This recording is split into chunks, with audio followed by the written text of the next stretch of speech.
Libro, como bien saben ustedes, escrito por el rey Salomón. Y en esta ocasión nos vamos al capítulo 25 y voy a leer el versículo 21 y 22. Prestemos atención a lo que hoy nos dice la palabra de nuestro buen Dios. Si el que te aborrece tuviere hambre, dale de comer pan, y si tuviere sed, dale de beber agua, porque ascuas amontonarás sobre su cabeza, y el Señor te lo pagará. Toda aquella persona que se considere cristiano, creyente, tiene que demostrar de alguna u otra manera, por medio de su comportamiento, por medio de su conducta, que verdaderamente ha entendido el Evangelio y que quiere vivir una vida cristiana agradable ante los ojos de Dios. Precisamente estas palabras que he compartido, que he leído en esta mañana o en este día con todos ustedes, las menciona también el Señor Jesucristo en el famoso Sermón del Monte. Sermón que podemos encontrar en los capítulos 5, 6 y 7 del Evangelio de Mateo. El Señor Jesucristo nos enseña a los creyentes, a los que hemos creído en Él, a los que le hemos recibido, a los que le hemos aceptado como nuestro Señor y Salvador personal. Él nos enseña que nuestro estilo de vida, lógicamente, tiene que ser completamente diferente al estilo de vida, al comportamiento, a la conducta que llevan la gente del mundo, los que no conocen la palabra de Dios. Los que no tienen ningún deseo de agradar a Dios, ni de honrarle con sus vidas, con su conducta o comportamiento. En nuestra vida se ha producido un cambio interior. Él ha perdonado todos y cada uno de nuestros pecados. Nuestros nombres podemos decir ahora que están inscritos en el libro de la vida. Hemos pasado de muerte a vida. Podríamos hablar de muchas cosas que a nivel interior han sucedido en nuestra vida desde el día que nacimos de nuevo. Pero todos esos cambios internos, de alguna u otra manera, tendremos también que demostrarlos externamente. Y aquí tenemos una oportunidad de poder hacerlo. Dar de comer al hambriento, dar de beber al sediento. En otras palabras, es el amor puesto en práctica. Dijo una vez el Señor Jesucristo, y los discípulos se quedaron sorprendidos, porque le dijeron: Señor, nunca hemos visto lo que tú nos estás comentando. Él dijo: cuando tuve hambre me disteis de comer, cuando tuve sed me disteis de beber, y cuando estuve desnudo me cubristeis. Y los discípulos dijeron: Señor, nunca te hemos visto ni hambriento, ni sediento, ni desnudo. Y entonces es cuando viene la enseñanza. Él dijo: todo lo que hagáis a uno de estos es como si me lo hubierais hecho a mí. En otras palabras, el amor de Cristo que ya mora, que ha sido puesto en nuestros corazones por su Espíritu que nos dio, según Romanos capítulo 5, tiene que exteriorizarse, tiene que manifestarse de alguna u otra manera. El apóstol Pablo es muy claro en cuanto a esto. Él dice que el Espíritu Santo produce una serie de cambios. Hay un fruto que se va produciendo cada vez más y más en nuestro interior, pero que tiene que salir afuera. Y ese fruto se manifiesta en forma de amor, de gozo, de paz, de paciencia, etc. Por lo tanto, mis queridos hermanos, es totalmente imposible que una persona que se considere cristiana, seguidora de Cristo, no se note en él o en ella ningún cambio. Una persona que sigue practicando el pecado, que no tiene ningún interés por agradar a Dios, por servirle, una persona que no se nota ningún cambio, pues difícilmente podemos entender que esa persona ha nacido de nuevo. Porque es como si una persona que es de color blanca, de la noche a la mañana se convirtiera en una persona de raza negra o viceversa. Es como si una persona, digamos que nunca ha tenido ningún interés por leer la Biblia, pues de repente le entra un hambre, un apetito por leer la palabra de Dios y por compartirla y hablar a sus amigos, familiares, compañeros de trabajo. En otras palabras, mis queridos hermanos, es imposible permanecer igual, sin ningún tipo de cambio interno ni externo, después de haber nacido de nuevo, después de haber entendido el Evangelio. El Señor espera de todos y de cada uno de nosotros que esos cambios se manifiesten. Claro, evidentemente soy consciente de que cada persona es un mundo, de que no todo el mundo crece al mismo nivel o al mismo ritmo o velocidad que otros. Pero, hermanos queridos, aunque Dios respeta nuestra individualidad, lo que está bien claro es que los cambios tienen que ser notorios, tienen que ser aparentes. Dice Juan, por ejemplo, en una de sus cartas, que el que sigue practicando el pecado no ha nacido de nuevo, no ha entendido el amor de Dios. Los gustos, las apetencias, las inclinaciones, los pensamientos, el vocabulario, todo absolutamente cambia en nuestra vida. Hay algunas personas que han estado proyectando una imagen, una forma de comportarse, incluso hasta de vestirse, por qué no decirlo, totalmente inadecuada, pero que cuando conocen a Cristo hay un temor de Dios, hay una reverencia, hay un respeto. Ya no eres tú el objetivo, el centro de atención. No pretendes con tu forma de ser, o tu forma de comportarte, o de hablar, o de vestirte, llamar la atención, sino lo que pretendes es que la gente mire a Cristo, que le sigan a Él, que le adoren a Él. Y todo eso, mi querido hermano, lo puede producir y lo quiere producir el Espíritu Santo que mora en nosotros. ¿Quieres cambiar? ¿Quieres realmente mejorar tu estilo de vida? ¿Quieres realmente agradar a Dios? Esas preguntas, tarde o temprano te las vas a tener que hacer, porque de lo contrario te vas a quedar estancada, no vas a crecer, no vas a desarrollar. Mira, la gente que te conoce de toda la vida, si no ven ese cambio en tu vida, difícilmente los vas a poder, entre comillas, convencer con tus palabras. Las palabras pueden ser muy bonitas. Hay gente que sabe mucho de la Biblia, porque se criaron en el Evangelio, o estuvieron congregándose algún tiempo en alguna congregación, en alguna iglesia, pero sus vidas no han cambiado. Siempre sus quejas, sus problemas, sus dificultades, no hay un cambio aparente. No es una vida atractiva que la gente diga, oye, me gustaría vivir o tener o ser como esa persona, sino todo lo contrario. Hay personas que tal vez con sus palabras hablan muy bien, pero luego su conducta, su estilo de vida es deprimente. No es una vida que realmente merezca la pena imitarla, porque es una vida miserable, es una vida de quejas, de lamentos, de siempre problemas, de luchas, de dificultades.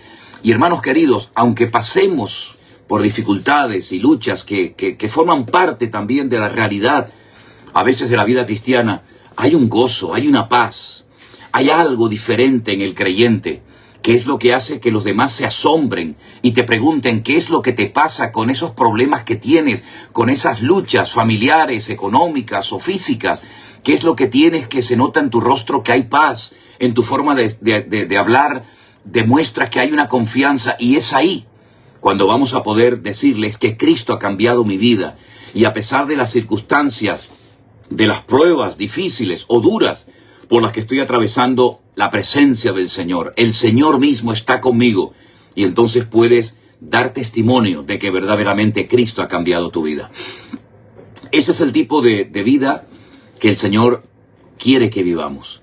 Ese es el tipo de creyentes que impactan en la sociedad y que despiertan el interés en los inconversos al ver que, a pesar de tus dificultades, mantienes tu mirada en Cristo, no te quejas, no te lamentas, sino que eres capaz incluso de ayudar a otras personas cuando, humanamente hablando, a quien tenían que ayudarte es a ti.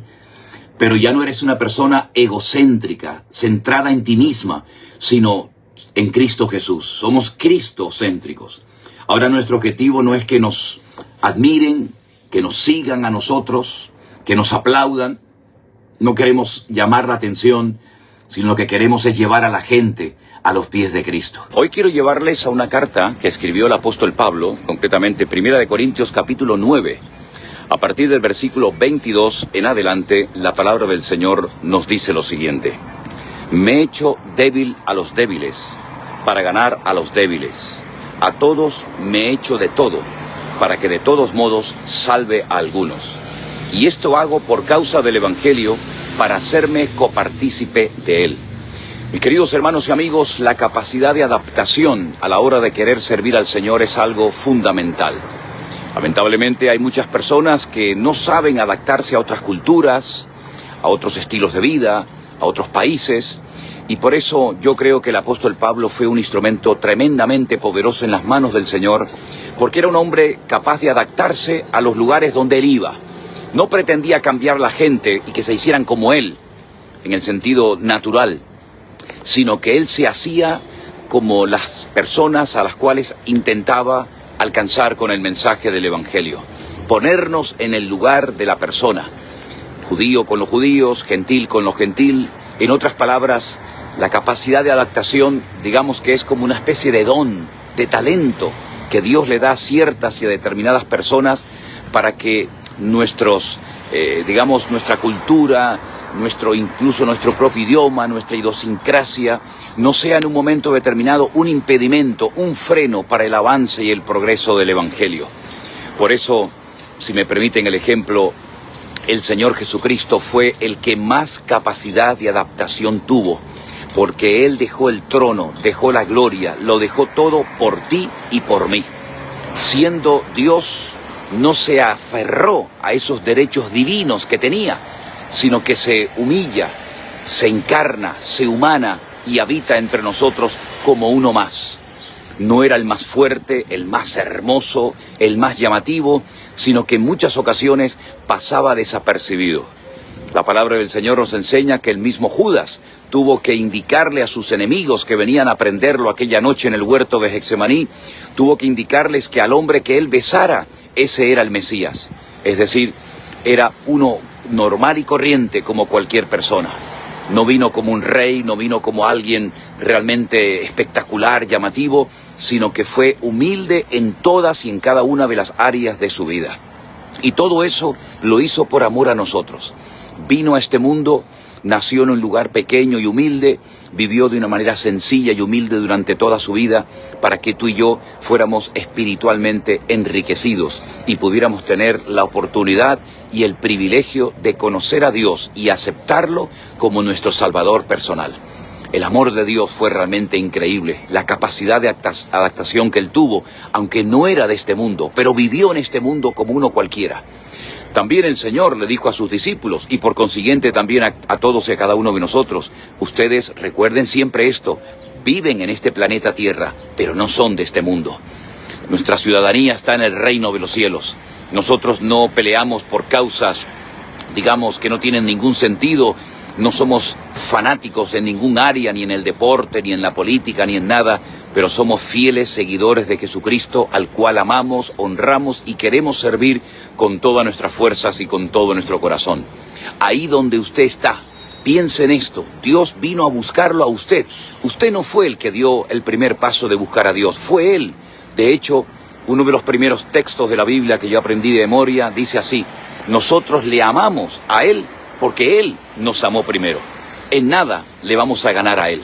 Él nos ganó absolutamente en todo, en humildad, en oración, en santidad, en servicio, en todo.